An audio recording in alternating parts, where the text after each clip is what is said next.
terpujilah Engkau kekal selama-lamanya, yang Tuhan kami yang baik. Engkau baik dan sungguh amat baik. Sekali-kali Kau tidak pernah meninggalkan kami. Sekali-kali Kau tidak pernah membiarkan kami. Dengan tujuan supaya kami yang percaya dibaharui terus-menerus. Supaya apa kehendak-Mu yang semula menciptakan kami segambar dengan Engkau, dipulihkan, dan dipulihkan. Mujizat-Mu nyata, bukan sekedar sakit sembuh, bukan sekedar keinginan kami dikabulkan. Kasihanilah kami Tuhan. Mujizat-Mu nyata, ada proses aku makin berkurang, Engkau makin bertambah dalam kehidupan kami. Aku makin berkurang, Engkau makin bertambah-tambah dalam hidup kami. Karena kekristenan berfokus kepada karakter Kristus. Bukan berfokus kepada sakit sembuh, bukan berfokus kepada makin bagusnya ekonomi kami, bukan Tuhan. Tetapi bagaimana karakter Kristus, hidupku bukan aku lagi, melainkan Kristus semakin nyata dalam hidup kami. Roh Kudus berotoritaslah, kami siap dilawati firman Tuhan, supaya kami sungguh mengalami mujizat-mujizat yang Kau kehendaki, bukan yang kami kehendaki. Dalam nama Tuhan Yesus Kristus, haleluya, amin. Shalom. Apakah suara saya cukup jelas? Oke. Tema kita hari ini, ada yang tahu tema kita hari ini? Bisa dibuka mic-nya, tolong sebutkan apa tema kita hari ini. Apakah kebahagiaan terbesar? Yes. Kebahagiaan terbesar. Saya memerlukan konsentrasi Anda sedikit ekstra mendengarkan firman ini, karena tema ini sangat penting, dan sangat penting. Sayangnya, mayoritas orang Kristen, bahkan mayoritas orang percaya, bahkan tidak sedikit pendeta, hamba Tuhan, tidak mengerti kebahagiaan terbesar. Ini serius sekali. Oleh karena itu, saya minta Anda konsentrasi sungguh-sungguh. Mari kita buka Alkitab kita, Mazmur 32 ayat 1-5. Saudara Frans bacakan buat kita semua. Saudara yang mendengar, saya berharap ada buku catatan dekat Anda. Bukan hanya Alkitab, tapi juga buku catatan ada pada Anda. Supaya kita belajar kebenaran yang sejati. Mazmur 32 ayat 1-5. Silakan Frans. Ya, perikopnya kebahagiaan orang yang diampuni dosanya. Yes. Dari Daud, nyanyian pengajaran. Berbahagialah orang yang diampuni pelanggarannya, yang dosanya ditutupi. Berbahagialah manusia yang kesalahannya tidak diperhitungkan Tuhan, dan yang tidak berjiwa penipu. Selama aku berdiam diri, tulang-tulangku menjadi lesu karena aku mengeluh sepanjang hari. Sebab siang malam tanganmu menekan aku dengan berat. Sumsumku menjadi kering seperti oleh teriknya musim panas. Ayat kelima, dosaku kuberitahukan kepadamu, dan kesalahanku tidaklah kusembunyikan. Aku berkata, aku akan mengaku kepada Tuhan pelanggaran-pelanggaranku, dan Engkau mengampuni kesalahan karena dosaku. Sampai ayat 5? Ya, amin. Ya, sampai ayat 5. Nah, jemaat yang dikasih oleh Tuhan, Daud dipakai Tuhan menulis ayat-ayat ini. Tuhan memilih seseorang, tidak ada yang kebetulan. Tuhan memilih seseorang supaya efektif apa yang Tuhan sampaikan kepada manusia. Mengapa Daud? Catat baik-baik. Tujuan hidup ini adalah supaya bahagia. Catat baik-baik. Tujuan hidup ini adalah supaya bahagia. Ada orang seringkali nggak ngerti tujuan. Seringkali dia pikir kalau aku menikah dengan wanita cantik, aku menikah dengan pria ganteng, apalagi kaya, pasti bahagia. Halusinasi. Mayoritas pernikahan ganteng dan cantik berakhir tidak bahagia. Catat baik-baik.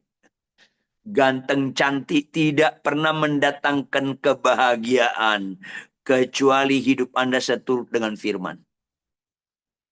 Survei membuktikan lebih tinggi angka perceraian di kalangan pasangan ganteng dan cantik daripada pasangan jelek. Catat baik-baik. Ini penting sekali supaya Anda ngerti. Ganteng cantik tanpa Tuhan lebih gampang mengkhianati perkawinan. Lebih gampang nyeleweng. Orang jelek sulit nyeleweng. Udah nyodor-nyodorkan diri pada jauh orang. Berbahagialah Anda yang jelek. Saudara yang kekasih, banyak orang anggap kalau kaya pasti bahagia. Halo, catat baik-baik. Mayoritas orang kaya nggak bahagia. Catat dong baik-baik. Bukan semua, mayoritas orang kaya nggak bahagia. Tersirat Tuhan berkata, orang kaya sulit masuk dalam kerajaan surga. Tersirat di balik Tuhan berkata, di mana hartamu, di situ hatimu. Akhirnya orang kaya makin jauh dari Tuhan. Mayoritas, tidak semua, mayoritas. Ini penting sekali. Dan Anda tahu Bapak Ibu Saudara sekalian, Daud kaya nggak? Daud sangat amat kaya. Survei membuktikan tidak ada manusia sebelum Daud dan sesudah Daud sekaya Daud. Nggak ada. Kalau Anda teliti, para arkeolog Kristen meneliti kekayaan Daud 1/5 bumi. Kekayaan Daud 1/5 bumi. Orang terkaya sekarang namanya Elon Musk. Elon Musk tidak punya kekayaan, jangankan 1/5 bumi. 1/5 Amerika pun dia nggak punya, bahkan 1/5 kota New York, dia tidak punya kekayaan. Kaya banget Daud. Ketika ada doktor teologi yang berkata kepada saya, Pak Ridwan, Salomo lebih kaya daripada Daud. Saya bilang, Anda nggak studi komprehensif. Maksudnya apa Pak Ridwan? Catat baik-baik. 90% kekayaan Salomo dari Daud. Catat baik-baik. 90% kekayaan Salomo dari Daud. Salomo dipercayakan membangun bait Allah yang begitu banyak menggunakan emas. Itu dari Daud. Daud nggak diperkenankan Tuhan mendirikan bait Allah. Karena Tuhan bilang, terlalu banyak darah kau tumpahkan. Tapi harta-harta yang dikumpulkan oleh Daud dipakai Salomo untuk membangun bait Allah. Daud sangat amat kaya. Tetapi dari pembacaan kita jelas, Daud tidak berkata berbahagialah orang kaya. Tidak. Jangan sampai kita ditipu. Kekayaan seringkali membawa kita makin gak bahagia. Tolong kalau bisa jawab, kalau ada yang bisa jawab, tolong jawab. Jamin gak tempat tidur kita harga 300 juta Bisa kita tidur nyenyak? Siapa yang bisa jawab? Tolong buka mic-nya. Jamin tidak. Harga tempat tidur 300 juta, bisa nyenyak kita tidur? Tidak. Sebaliknya, saya melayani ke Jawa Timur bagian selatan, Malang Selatan, daerah-daerah yang miskin sederhana. Tempat tidur mereka balai-balai. Tahu balai-balai nggak? Dari bambu yang sederhana. Di alas tikar yang lama, yang usang. Jamin nggak mereka nggak bisa tidur nyenyak? Jamin nggak mereka nggak bisa tidur nyenyak? Tidak. Bisa tidur nyenyak tuh. Camkan. Bukan hartamu yang membuat kau bernilai. Bukan merek mobilmu, bukan merek tasmu, bukan besar megahnya rumahmu yang membuat Anda bahagia. Bukan sama sekali. Jangan letakkan harga diri tergantung apa yang kita pakai. Itu menghina Yesus. Kenapa menghina Yesus? Yesus mati untuk jiwamu, bukan untuk hartamu. Jangan makin percaya diri kita karena tas kita lebih mahal dari orang lain, karena rumah kita lebih megah daripada orang. Stop. Itu menyesatkan dan menipu. Apalagi yang dianggap orang bernilai membuat bahagia. Saya suka khotbah di Mabes Polri, di Mabes TNI. Saya ngomong sama mereka, Bapak-bapak, tolong jelaskan. Kalau pilkada, nggak usah gubernur, apalagi presiden. Pilkada mencari bupati. Kira-kira berapa yang mereka keluarkan dana-dana untuk dapat bupati? Apa kata mereka? Rata-rata Pak Pendeta mengeluarkan dana 10 miliar, 20 miliar. Bahkan ada orang mencari bupati mengeluarkan dana 100 miliar. Seolah-olah jabatan itu akan mendatangkan kebahagiaan. Begitu menang, mereka pesta, keluarga besar mereka pesta, sekampung pesta. Rasanya ini bahagia. Menipu. Mayoritas orang mengeluarkan dana untuk dia dapat jabatan. Setelah dapat jabatan, dia korupsi, memulangkan dana yang dikeluarkan dia. Akhirnya banyak bupati, wali kota, gubernur berakhir di penjara. Bahagia apa ini? Halo, Daud bukan saja kaya, jabatannya pun tinggi. Dia bukan sekedar raja. Di kalangan bangsa-bangsa lain, dia raja para raja. Karena raja-raja bangsa lain rutin memberikan upeti kepada Daud, menunjukkan penundukan. Jabatan Daud sangat amat tinggi. Tapi dia tidak berkata, berbahagialah orang yang punya jabatan tinggi. Suatu kali jemaat saya berkata, puji Tuhan Pak Pendeta, anak saya jadi bupati. Puji Tuhan. Tapi itu bukan nilai. Bukan itu pokok bahagia. Ini penting sekali saudara kekasih. Apalagi orang katakan bahagia. Terkenal. Pengakuan-pengakuan. Oh, Daudlah pribadi paling terkenal di bumi. Sehingga nama Daud dengan segala versinya paling banyak dipakai di bumi. Nama Frans lebih sedikit. Apalagi nama Ridwan, lebih sedikit lagi. Saudara, nama Daud dengan segala versinya dipakai 3 agama. Agama Yahudi, agama Kristen, agama Islam. Banyak menggunakan nama Daud. Dia paling populer. Dan penuh dengan pengakuan-pengakuan. Bahkan saya persingkat, Allah pun mengakui dia.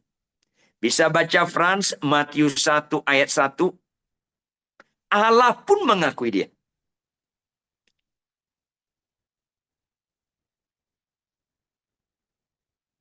Matius 1 ayat 1.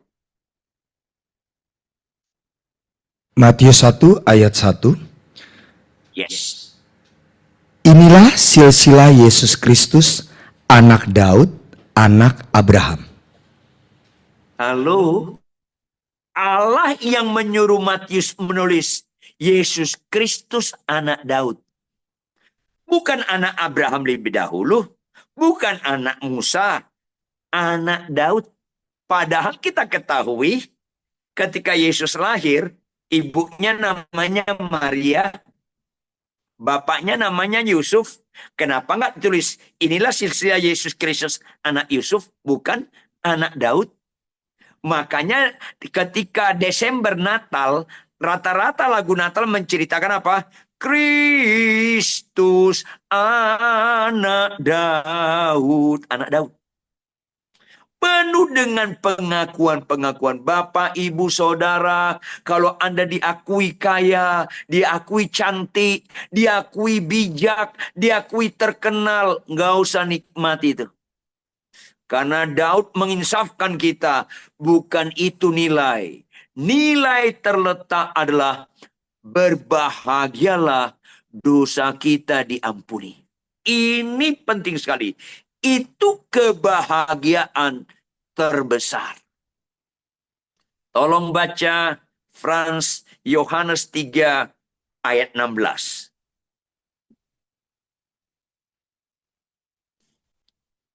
Yohanes 3 ayat 16. Yohanes 3 ayat 16, karena begitu besar kasih Allah akan dunia ini, sehingga ia telah mengaruniakan anaknya yang tunggal, supaya setiap orang yang percaya kepadanya tidak binasa, melainkan beroleh hidup yang kekal.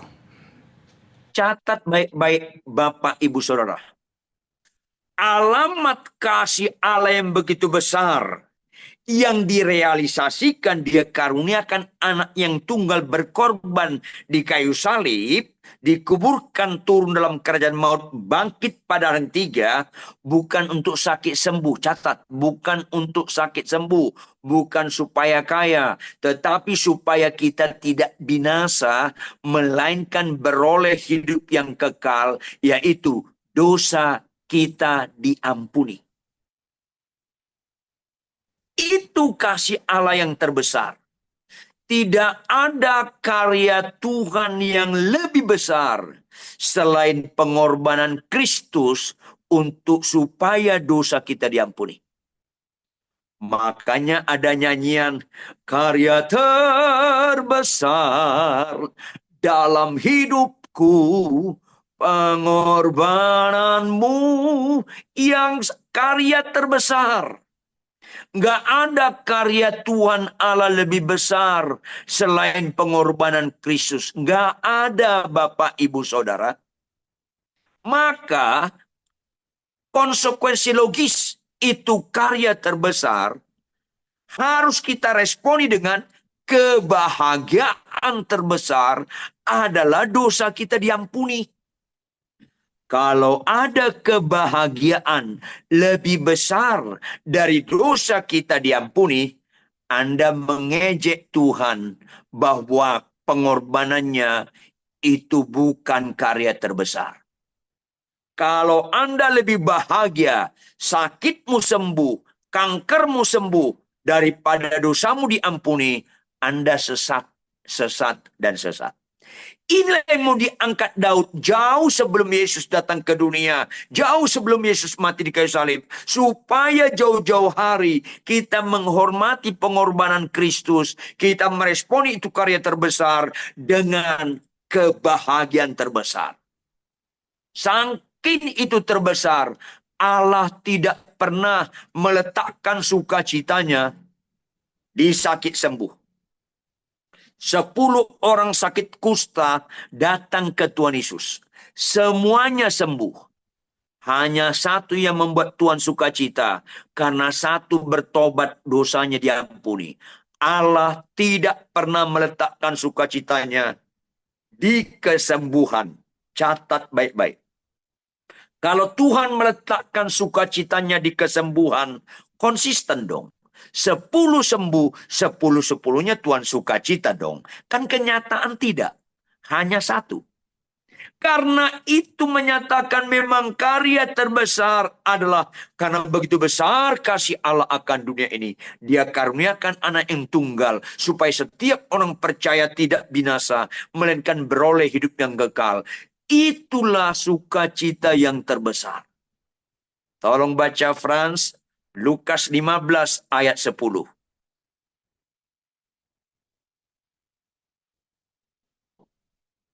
Lukas 15 ayat yang ke-10. Aku berkata kepadamu, demikian juga akan ada sukacita pada malaikat-malaikat Allah karena satu orang berdosa yang bertobat. Yes, ayo dong Bapak Ibu Saudara, hormatilah karya Tuhan yang terbesar, yaitu pengorbanannya supaya dosa kita diampuni. Mari kita selaras dengan Daud dan dengan Allah. Akan ada sukacita di surga. Para malaikat Allah sukacita karena satu orang saja bertobat, yaitu dosa kita diampuni. Ini penting sekali supaya kita tidak keliru memaknai Injil yang benar. Ini penting supaya kita ngerti bahwa inilah tujuan Allah mengaruniakan anak yang tunggal kepada kita. Jangan ada sukacita tandingan selain dosa kita diampuni. Tetapi itu akan terjadi Bapak Ibu Saudara. Karena apa? Karena ada 4 kebahagiaan yang seringkali menipu kita. Ada 4 kebahagiaan yang seringkali menipu kita. Baca Mazmur 32 ayat 2, Frans. Mazmur 32 ayat 2, pembacaan kita ulang. Mazmur 32 ayat 2, berbahagialah manusia yang kesalahannya tidak diperhitungkan Tuhan dan yang tidak berjiwa penipu. Kenapa ada kaitannya dengan penipu? Halo Bapak Ibu Saudara, catat baik-baik. Rata-rata kita kalau tidak memiliki pengenalan akan Tuhan akan berjiwa penipu. Catat baik-baik. Rata-rata kita kalau tidak mengenal Tuhan akan memiliki jiwa penipu. Yaitu apa? Seolah-olah ada kebahagiaan tandingan selain dosa diampuni. Atau ada kebahagiaan lebih besar daripada dosa diampuni. Ini kan jadi kita penipu. Padahal karya terbesar ialah dia karuniakan anak tunggal pengorbanan Kristus untuk menyelamatkan kita. Ini penting. Apa itu? Kebahagiaan di luar kebahagiaan terbesar, ada 4 kebahagiaan yang menipu. Yang berikutnya, kebahagiaan umum. Catat baik-baik. Kebahagiaan umum. Rata-rata orang gereja, bahkan tidak sedikit pendeta-pendeta, masih mengejar kebahagiaan umum. Halo? Tolong Anda perhatikan. Orang Kristen bahagia nggak kalau sakit sembuh? Kepercayaan lain bahagia nggak kalau sakit sembuh? Halo, penjahat kalau sakit sembuh bahagia nggak? Itu umum, nggak ada istimewanya, Bapak Ibu, nggak ada istimewanya. Itu umum, nggak usah percaya Yesus, sakit sembuh pun bahagia. Umum itu. Makanya saya khotbah di Amerika, di Afrika, di Eropa, di Asia, di Australia. Saya ingatkan, ciri ajaran Kristen yang utama bukan kesembuhan. Kesembuhan bukan ciri utama ajaran Kristen. Catat baik-baik. Hidup benar memiliki karakter Kristus itu ajaran utama Kristen. Ini penting sekali. Karena banyak orang Kristen, bahkan pengkhotbah, banyak orang Kristen bahkan pengkhotbah masih kompromi dengan dosa dan kejahatan. Hati-hati. Ini penting sekali. Pelan-pelan jangan lagi kita berfokus kepada kebahagiaan umum. Miskin kaya, yang nggak punya rumah dapat rumah, yang nggak punya anak dapat anak, itu umum semua.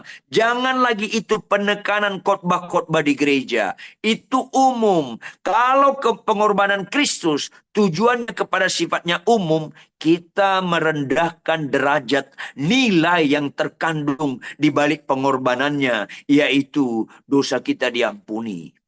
Ini penting. Yang berikutnya, ada kebahagiaan murahan. Catat baik. kebahagiaan murahan. Tidak sedikit orang Kristen, bahkan aktivis gereja, pelayan gereja, bahkan hamba Tuhan, masih meletakkan kebahagiaan kepada kebahagiaan murahan.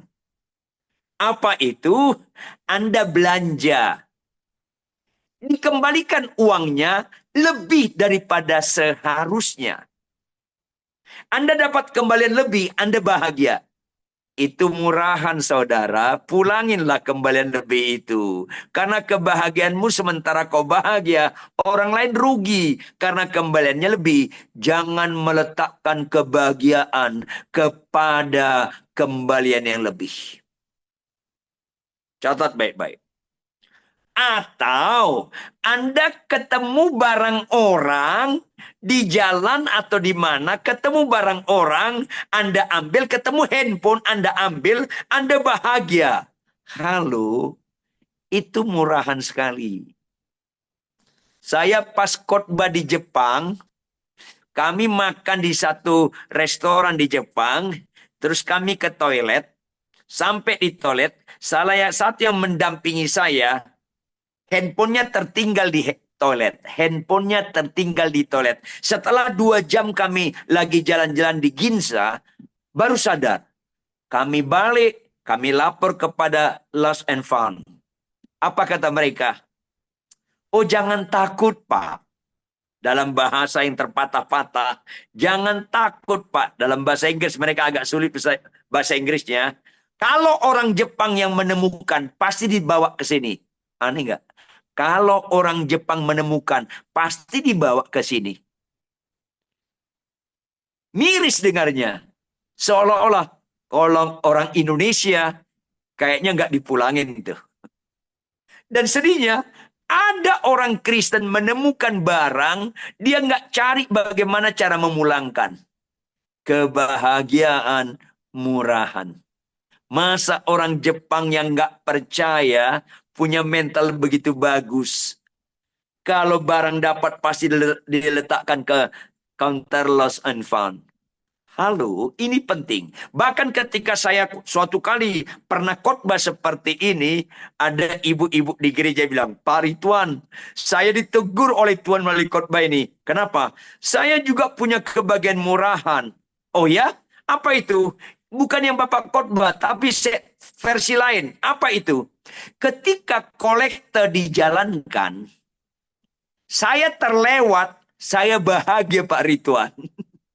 Ketika kolektan dijalankan, saya terlewat, saya bahagia. Saya kantongi lagi persembahan. Terima kasih Tuhan. Saya malu mendengar khotbah Pak Ridwan. Kira-kira ada nggak ibu-ibu, bapak-bapak, kalau kolektan dilewatin Anda bahagia? Itu murahan. Kejar kolektannya. Ini aku belum memberi, kejarlah. Ayolah. Jangan menganut kebahagiaan murahan. Yang berikutnya. Kebahagiaan hina, bodoh, dan menipu. Kebahagiaan hina, bodoh, dan menipu. Yaitu, dengar baik-baik Bapak, Ibu, Saudara. Mana lebih serius dari aspek penyakit? Mana lebih serius, kanker atau bisul? Kanker bukan? Kenapa? Lihat dari akibatnya. Kanker bisa mati, bisul enggak. Lihat dari siapa yang turun tangan mengatasi masalah. Kalau kanker minimal 2 dokter spesialis. Kalau bisul, nggak usah ke dokter pun bisa sembuh sendiri. Kalau kena kanker, yuk konsisten. Kalau kena kanker, sebaiknya ketahuan sejak awal atau akhir. Awal bukan? Konsekuensi kita memperlakukan terhadap yang serius, sebaiknya sejak awal ketahuan. Supaya tertolong. Lalu, apalagi dosa, lebih serius dosa daripada kanker. Bukan upah kanker maut, upah dosa maut. Ada orang sakit kanker, didoakan nggak sembuh, didoakan nggak sembuh, mati tetap masuk surga karena dosanya diampuni. Sebaliknya, ada orang sakit kanker, didoakan nggak sembuh, didoakan nggak sembuh, mati tetap masuk surga karena dosanya diampuni. Tapi ada orang sakit kanker, didoakan oleh kuasa Kristus, sembuh, mati tetap masuk neraka. Catat, Bebe. Karena apa? Satu kata kunci. Yang satu dosanya diampuni, yang satu nggak bertobat, dosanya nggak diampuni. Sakitmu sembuh, tetap binasa masuk neraka karena tidak diampuni, tidak bertobat. Ini penting sekali. 10 orang sakit kusta datang ke Tuhan Yesus. Semua sembuh. 9 masuk neraka karena dosanya nggak diampuni. Kata kuncinya bukan soal sembuh. Kata kuncinya, kau bertobat atau enggak? Dosamu diampuni atau tidak? Itu penting sekali, Bapak, Ibu, Saudara. Jangan terlalu sukacita sakitmu disembuhkan. Tapi bersukacitalah dosamu diampuni. Ini penting. Karena apa? Karena banyak kita nggak bertumbuh yang benar dalam Yesus. Akhirnya kita tidak meletakkan sukacita di dosa diampuni, tapi kepada yang lain. Itulah menipu. Baca Frans, Lukas 10 ayat 20.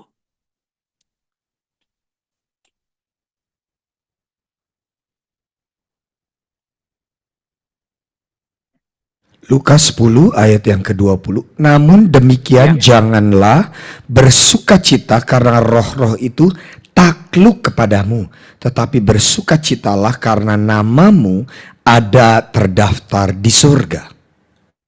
Yes, saat itu murid-muridnya diutus 22 orang pelayanan. Banyak mujizat-mujizat, sakit sembuh. Banyak orang terikat dilepaskan. Banyak orang kerasukan setan dimerdekakan. Mereka pulang bergembira sukacita. Guru, banyak orang sakit sembuh. Banyak roh jahat takluk sama kami. Apa Yesus bilang kalau Anda baca ayat-ayat sebelumnya? Ya, aku lihat iblis jatuh. Langsung Tuhan ralat. Tetapi jangan bersukacita karena roh-roh itu takluk kepadamu. Tetapi bersukacitalah karena namamu masih tercantum dalam kerajaan surga. Apa arti nama tercantum dalam kerajaan surga? Sama dengan bersukacitalah, dosamu diampuni. Gak mungkin nama kita tercantum dalam kerajaan surga kalau dosa gak diampuni. Ini penting. Banyak orang Kristen meletakkan sukacitanya karena banyak mujizat. Halo, Anda akan ditolak Tuhan kalau fokus mujizat bukan dosa diampuni. Banyak orang merasa hebat ketika KKR. Banyak orang bertobat. Dia berbahagia. Berapa orang melalui khotbah saya orang bertobat? Halo, nggak ada jasa kita membuat orang bertobat. Hanya karena kasih karunia Allah membuat orang bertobat. Saya khotbah, gak ada kelebihan dibandingkan Anda. Saya khotbah sebagai pernyataan syukur saya, dosaku diampuni. Ini penting. Jangan lupa, kalau kita sungguh memiliki tingkat kesadaran yang tinggi, kita pelayanan, ketika kita doakan ada yang disembuhkan Tuhan, kita nggak merasa lebih hebat daripada orang lain. Karena itu syukur kita, dosa kita diampuni. Banyak pendeta merasa hebat, jemaatnya 20.000 orang, jemaatnya ratusan ribu, jemaatnya itu bukan ukuran. Sekali lagi, itu bukan ukuran. Ini yang banyak terjadi. Akhirnya banyak pendeta hamba Tuhan namanya nggak tercantum lagi dalam kerajaan surga. Karena meletakkan sukacitanya ada sukacita tandingan. Selain dosa diampuni. Apa itu? Tolong baca Frans, Matius 7 ayat 22 sampai 23. Matius 7 ayat 22 sampai 23. Matius 7 ayat 22, pada hari terakhir banyak orang akan berseru kepadaku, Tuhan, Tuhan, bukankah kami bernubuat demi namamu dan mengusir setan demi namamu dan mengadakan banyak mujizat demi namamu juga? Pada waktu itulah aku akan berterus terang kepada mereka dan berkata, aku tidak pernah mengenal engkau. Aku tidak pernah mengenal kamu, enyahlah daripadaku, kamu sekalian pembuat kejahatan. Kenapa Tuhan bilang aku tidak pernah mengenal kamu? Karena namanya nggak tercantum lagi dalam kerajaan surga. Berapa orang? Banyak. Kenapa? Karena mereka menyodorkan seolah-olah mereka punya peran. Tuhan, Tuhan, bukankah kami bernubuat demi namamu? Halo, kau bisa bernubuat bukan menunjukkan kau hebat. Tanda-tanda hamba Tuhan diurapi bukan bisa bernubuat. Tanda-tanda hamba Tuhan diurapi, dia hidup dalam kekudusan. Karena dia dosanya diampuni dan dia tidak kompromi dengan dosa. Tuhan, Tuhan, bukankah kami mengusir setan demi namamu? Banyak merasa hebat karena karunia-karunia ini. Halo, itu semuanya peran Tuhan. Kita hanya alat. Tidak ada kita merasa punya jasa di situ. Tuhan, Tuhan, bukankah jemaat kami banyak? Halo, itu jemaat Tuhan, bukan jemaat kamu. Itu pekerjaan Tuhan, itu bukan pekerjaan kamu. Banyak orang meletakkan nilainya karena hal-hal seperti itu. Termasuk banyak mujizat. Tuhan, Tuhan, bukankah kami melakukan banyak mujizat demi namamu? Karena merasa itu lebih hebat. Halo, kalau kita mendoakan orang sakit sembuh, itu pekerjaan Tuhan. Kita melakukannya karena rasa syukur kita, dosa kita diampuni. Milikilah tingkat kesadaran yang tinggi. Dimanapun kita, itu berdasarkan karena dosa kita diampuni. Sehingga kita tidak merasa lebih daripada orang lain. Apakah jemaat kita ratusan ribu, apakah jemaat kita 50 orang doang, itu tidak menentukan. Catat baik-baik. Banyak orang yang gereja-gereja besar menjadi pendeta terkenal, pendeta banyak mujizatnya, justru ditolak Tuhan. Kenapa? Baca Frans Lukas 15 ayat 7. Catat baik-baik. Lukas 15 ayat 7. Lukas 15 ayat 7, aku berkata kepadamu, demikian juga akan ada sukacita di sorga karena satu orang berdosa yang bertobat, lebih daripada sukacita karena 99 orang benar yang tidak memerlukan pertobatan. Catat saudara sekalian. Tidak semua kalimat ucapan Yesus dimulai dengan kata, aku berkata kepadamu. Kalau ada firman Tuhan dimulai dengan kalimat, aku berkata kepadamu, itu harus mencuri perhatian kita.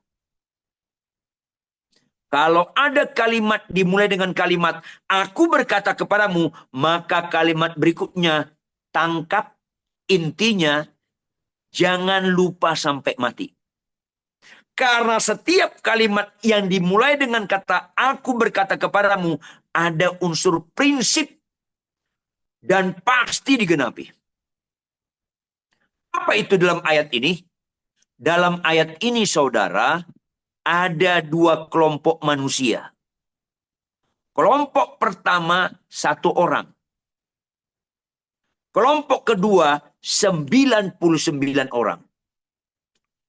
Perbandingannya ekstrim.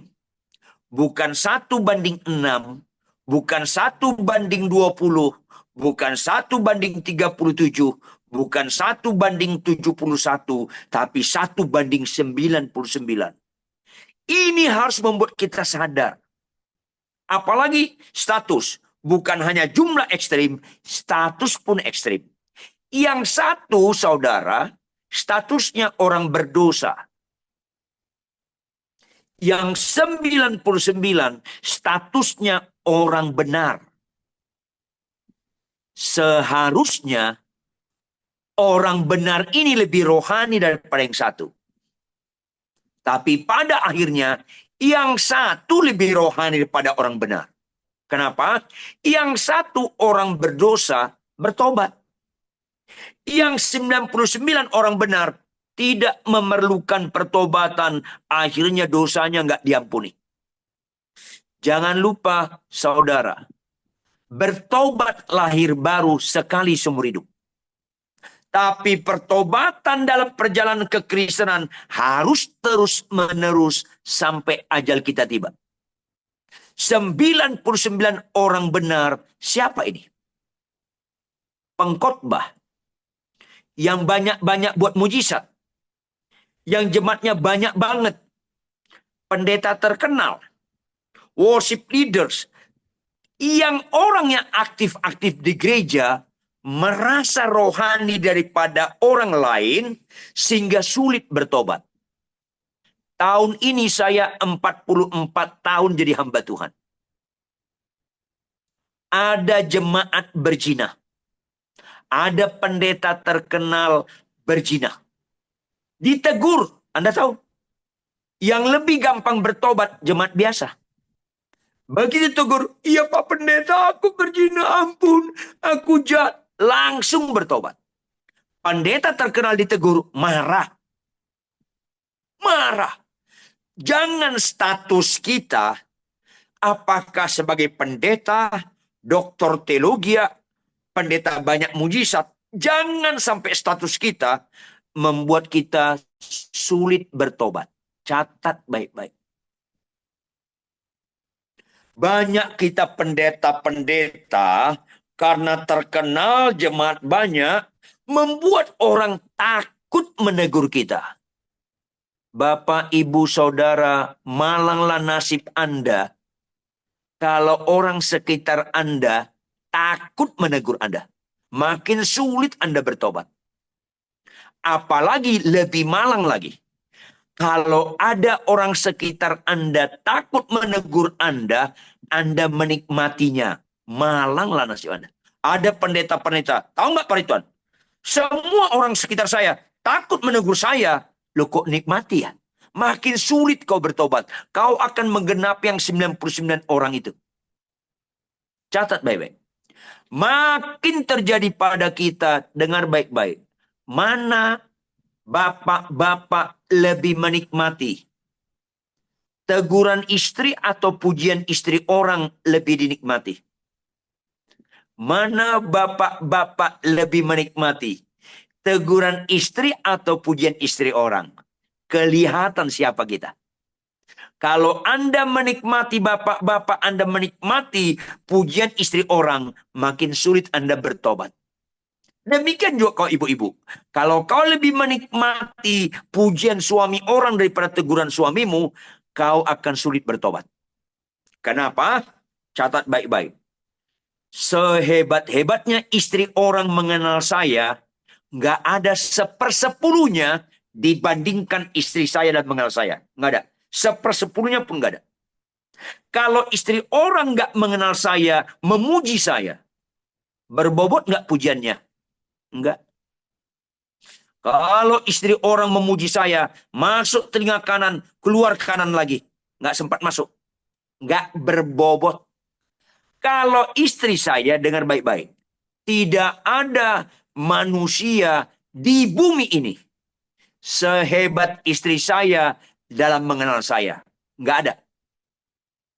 Kalau istri saya menegur saya, berangkat dari mengenal saya nggak? Bodoh banget saya kalau nggak menikmati teguran istri. Demikian juga Anda ibu-ibu. Bodoh sekali Anda kalau Anda tidak menikmati pujian teguran suami Anda. Suami Anda lebih mengenal Anda daripada suami siapapun di bumi ini. Kalau kita menikmati teguran pasangan kita, potensi kita suka bertobat. Ayolah. Ada pendeta ditegur istrinya, ditampar istrinya. Halo, jangan lihat rohani orang di khotbah, di mujizat-mujizat, di nubuat, di bahasa roh, di ngusir setan. Bukan itu ukuran rohani. Tetap nggak kita membutuhkan pertobatan terus-menerus? Berbahagialah, dosanya diampuni. Jangan ada potensi dalam diri kita tidak memerlukan pertobatan sepanjang hidup ini. Bahkan kadangkala tanpa kita sadari, ada dosa yang kita nggak sadari. Teruslah tiap malam saya, Tuhan, kalau ada sepanjang hari ini ada dosa yang nggak kusadari, ampuni Tuhan. Tetaplah kita memerlukan pertobatan terus-menerus. Sehingga ada sukacita di surga. Sehebat apapun kita dipakai Tuhan, kita tetap tidak orang sempurna. Masih mungkin kita jatuh dalam dosa. Termasuk Daud, termasuk Musa, Abraham, termasuk Petrus, Paulus. Tetaplah kita membutuhkan pertobatan. Penutup. Apa arti dosa? Arti dosa tidak taat. Catat baik-baik. Adam dan Hawa, semua buah di taman ini boleh kau makan buahnya. Tetapi, buah yang satu itu jangan kau makan buahnya. Kalau kau makan, kau akan mati. Artinya, kalau mereka taat, mereka nggak mati. Kalau mereka nggak taat, mereka mati. Karena apa? Ketaatan adalah satu-satunya pernyataan hidup yang berbobot. Kita mengakui dia Tuhan. Kita mengakui dia Raja. Kita mengakui dia penebus. Kita beribadah kepada dia. Kita menyembah dia. Hanya ketaatan yang menunjukkan Anda menyembah dia atau tidak. Semua penyembahan-penyembahan di gereja, angkat tangan. Kalau bukan karena ketaatan, itu hanya entertain. Itu hanya retorika. Itu hanya ritual tanpa spiritual. Karena ketaatan itu sendirilah penyembahan.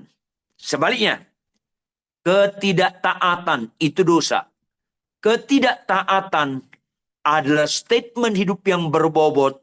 Kita menolak dia Tuhan. Kita menolak dia Raja. Kita menolak dia penebus. Kita menolak untuk beribadah kepada dia. Kalau Tuhan katakan, hai istri, tunduklah pada suamimu. Kalau Anda tidak tunduk, Anda menolak Yesus Tuhan Anda.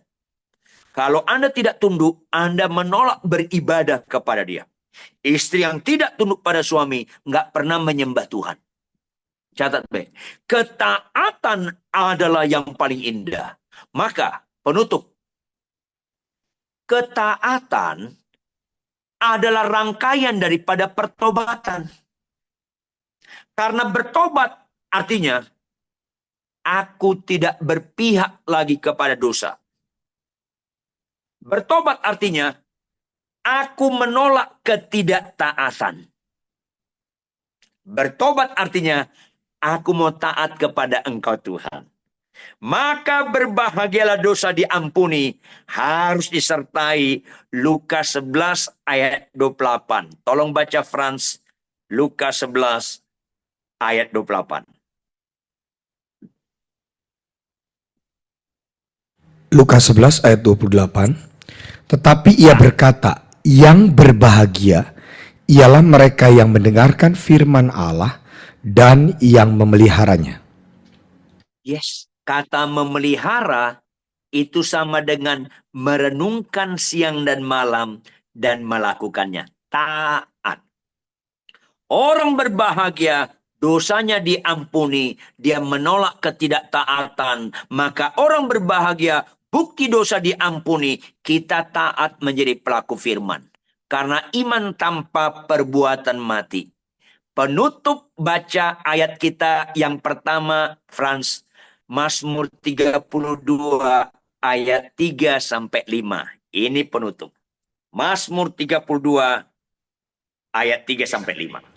Baik, Mazmur 32 ayat 3, selama aku berdiam diri, tulang-tulangku menjadi lesu karena aku mengeluh sepanjang hari. Sebab siang malam tanganmu menekan aku dengan berat, sumsumku menjadi kering seperti oleh teriknya musim panas.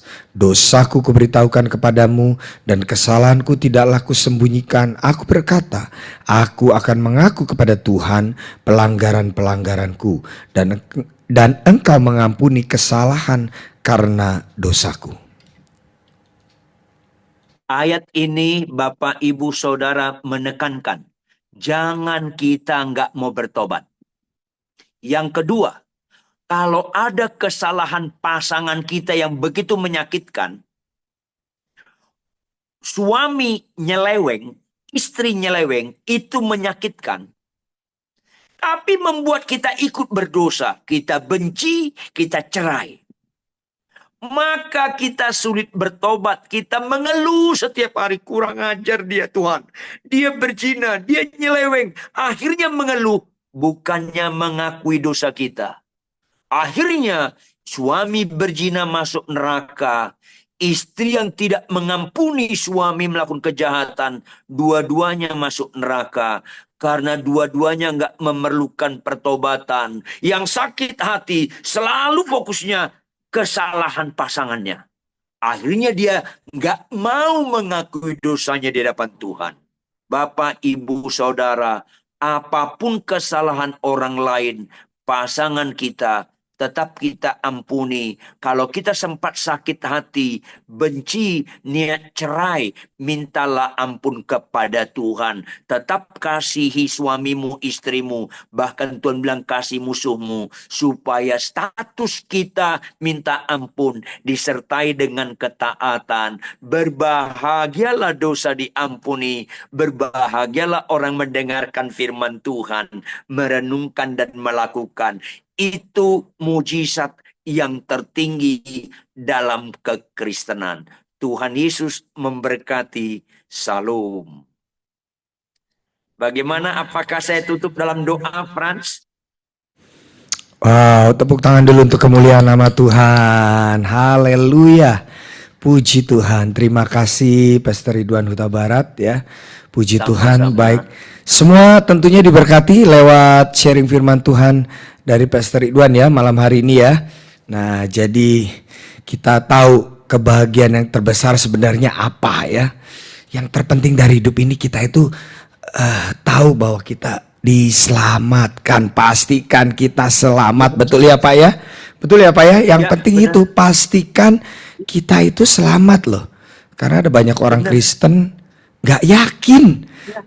Ya betul ya. Karena waktu ditanya kamu nanti masuk surga apa neraka? Aduh, kok masih belum yakin? Gimana itu Pak? Kalau ada yang menjawab seperti itu Pak? Ya, berarti itu nggak kenal Yesus. Tapi Frans, ada juga orang, ada pendeta, dia merasa tetap diselamatkan, tapi dia bertahan dengan istri simpanan. Ini menipu nih. Kalau diselamatkan itu dosa diampuni. Ada pendeta ngomong sama saya, Pak Ridwan percaya nggak anugerah Tuhan lebih besar dari dosa kita? Ya benar. Oleh karena itu Pak Ridwan, biarpun istri saya 2, tetap dosaku diampuni. Kalau kau nggak bertobat tetap diampuni. Loh, anugerah Tuhan lebih besar daripada dosaku. Jangan salah gunakan itu. Kau harus bertobat. Karena banyak orang percaya selamat, tapi masih main-main dalam dosa. Ini bahaya juga. Sama seperti kata Frans tadi, ada orang dia nggak yakin dia selamat.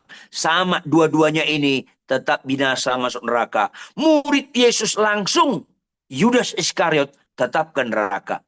Apalagi kita. Maka kalau kita berbuat dosa, kita harus mau bertobat, dosa kita diampuni, dan kita selamat. Itu kebagian terbesar. Karena banyak orang pelayan-pelayan, khotbah, jemaat banyak mujizat.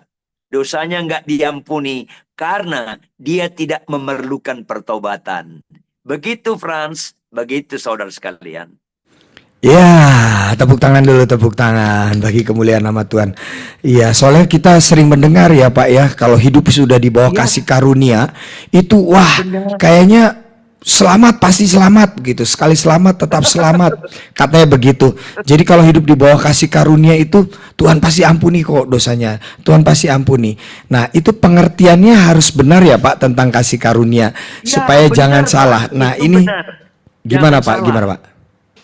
Jadi artinya anugerah kita bertobat lahir baru itu anugerah. Tapi berikutnya Tuhan bilang, kerjakan keselamatanmu. Roma 6 berkata, jangan kasih karunia membuat kita main-main dalam dosa. Itu menghina Tuhan.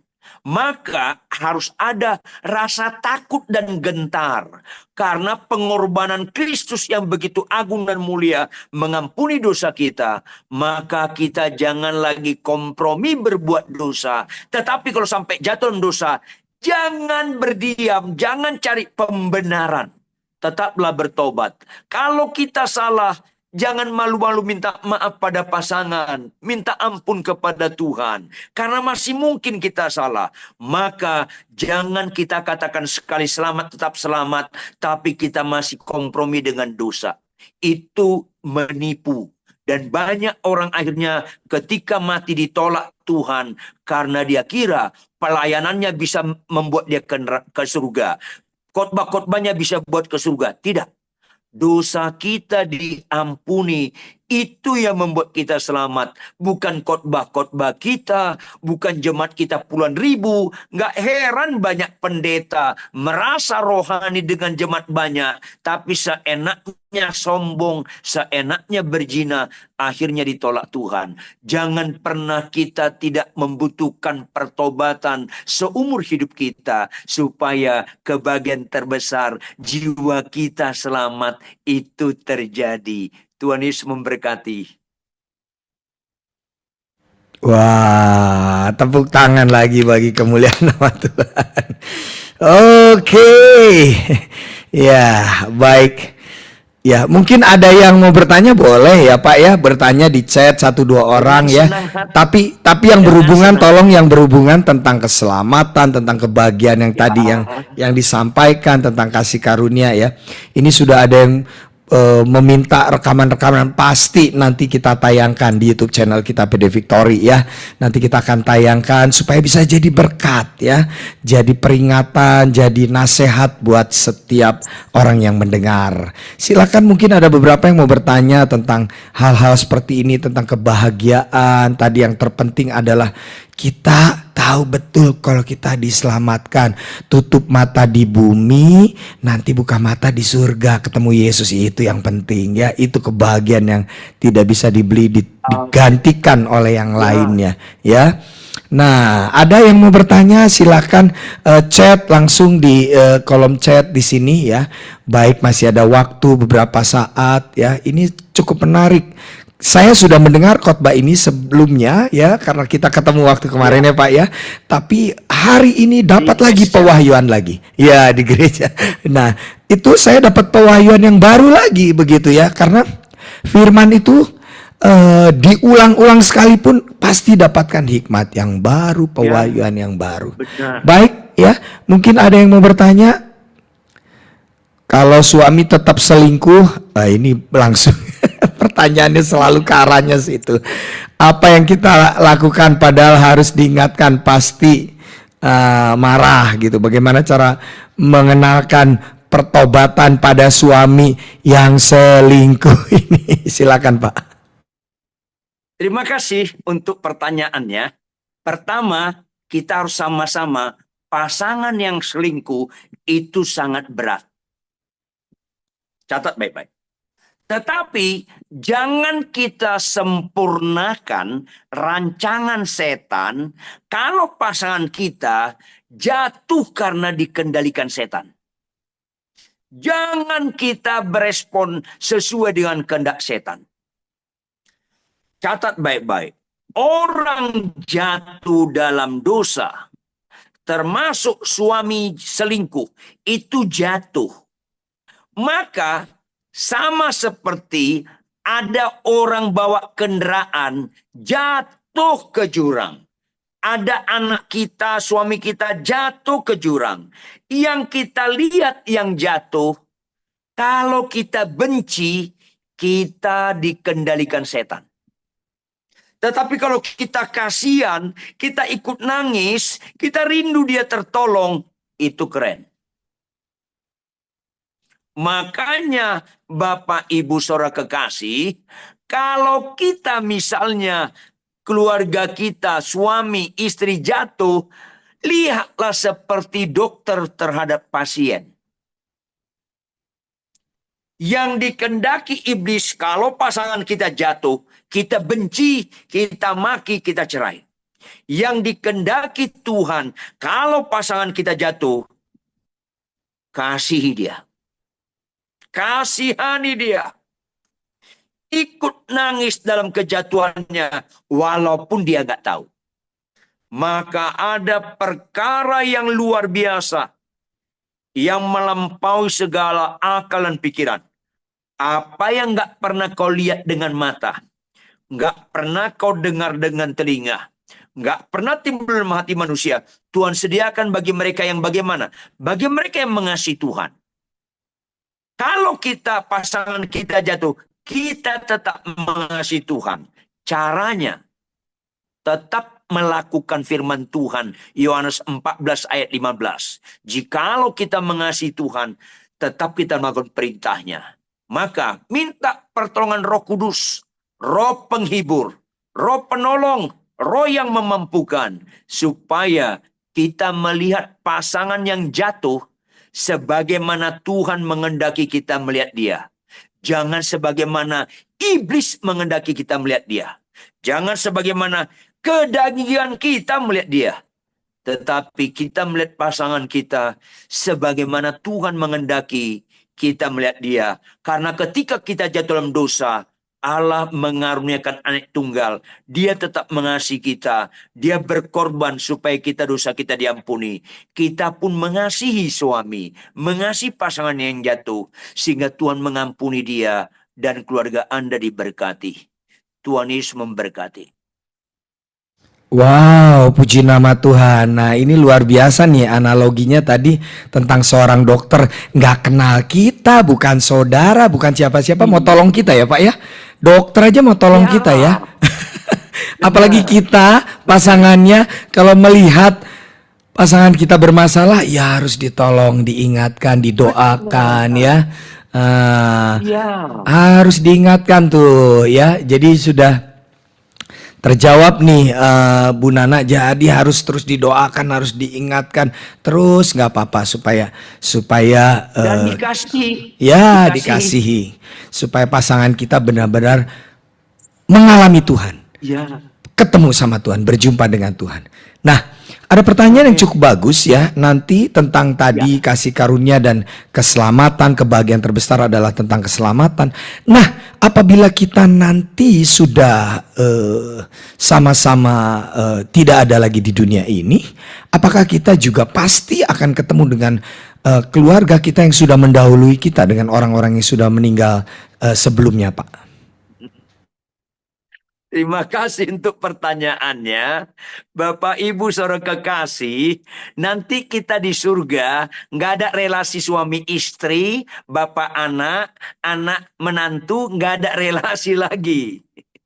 Kita pakai tubuh kemuliaan, usia kita nggak ada yang lebih tua, nggak ada yang paling muda, karena bersifat kekal.